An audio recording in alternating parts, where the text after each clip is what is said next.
We come to the 8th. Boxing and Wrestling magazine videos, and there's a bit about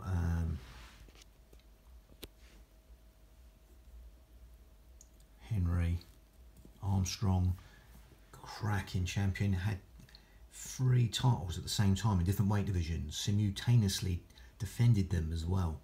Had a 2-year run of a ridiculous amount of fights, nearly 30 odd, going up and down the weights. And he nearly had the 4th, and he just lost out to Jafrano Garcia at middleweight. There was only 8 weight divisions at this time. I think there was 8, or was it 12? 8 or 12.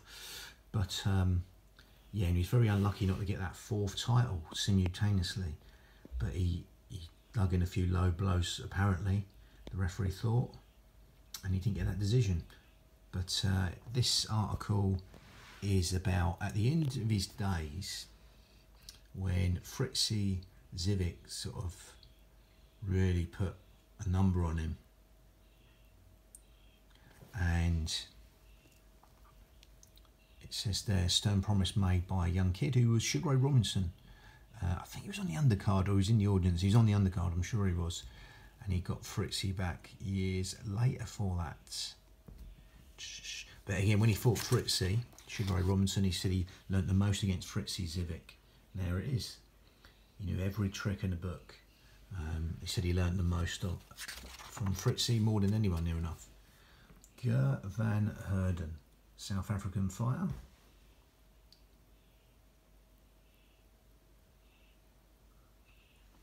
Leech Cross, going back in history there. The Fighting Dentist. A bit on him. Leech Cross. More Leech Cross.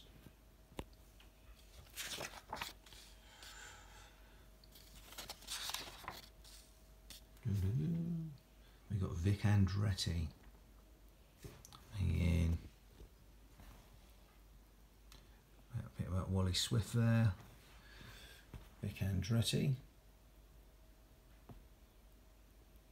of Hoxton, who hopes to get a crack at the British title, lightweight, at the British lightweight title. So we go on to the wrestling there.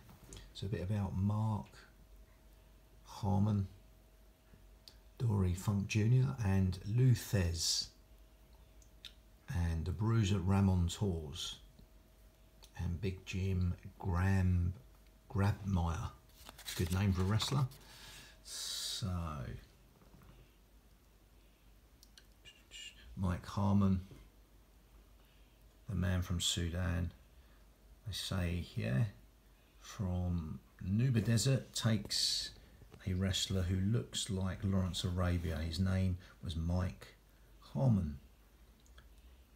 That strange moniker for a Sudanese, it says here. Don't let it deceive you.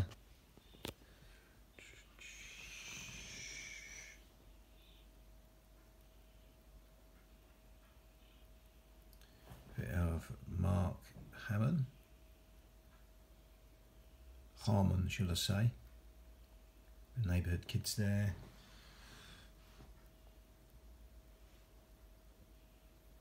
And again, Mike Harmon dancing in a club in Houston, Texas.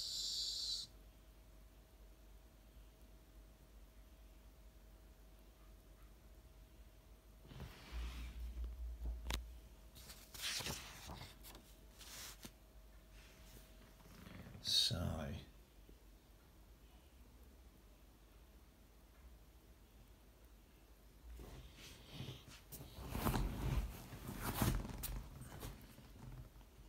a bit here, get a picture there.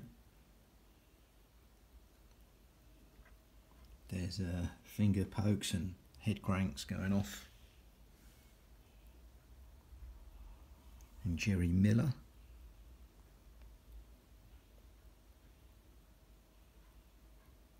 Mike Harmon, Mike, 2 fingers there, and Jerry Miller there, he's got a head crank on him or something along them lines. And again, hoist him up in the air.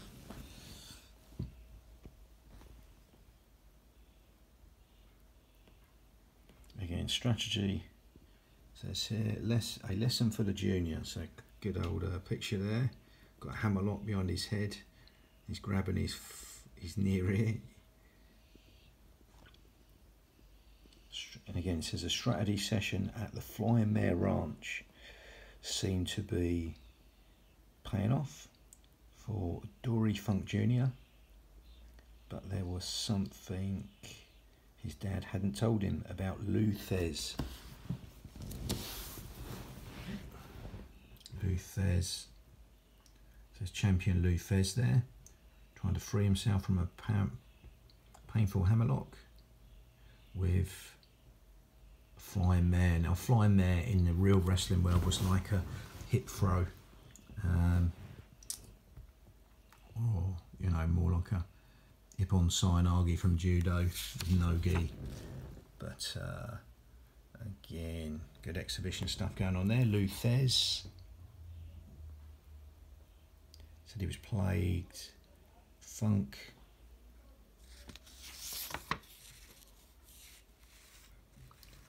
Dory Funk Jr.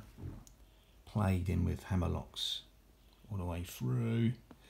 He's got like a butcher's grip there on the other page, like what they call a butcher's grip. Lou Thez caught in a headlock there.